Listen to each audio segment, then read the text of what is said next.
In the town of Stillwater, there was a narrow shop squeezed between a tailor and a closed cinema. Its sign read Lost Tomorrows, open when needed.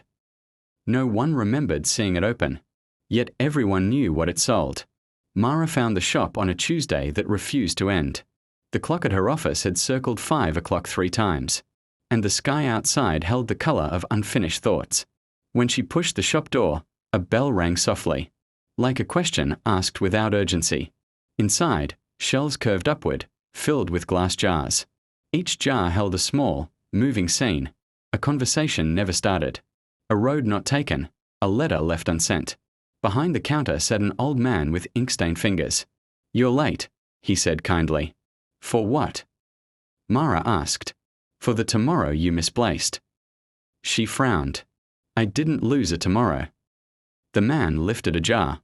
Inside it, Mara saw herself waking early, finishing the application she'd postponed for years, stepping onto a train she always told herself she'd take someday.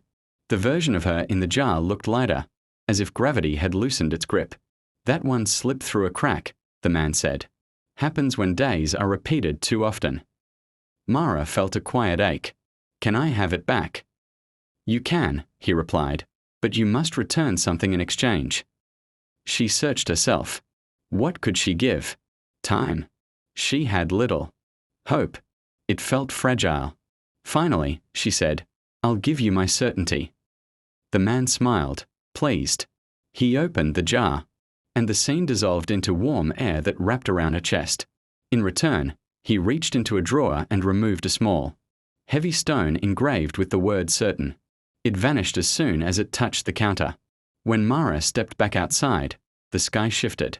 Not brighter, not darker, just wider. Her watch ticked forward without argument. The next morning, she woke early without knowing why. She filled out the application, boarded the train, spoke to a stranger who would later become important. Nothing felt guaranteed, but everything felt possible. Weeks later, she passed the narrow space between the tailor and the cinema. The shop was gone.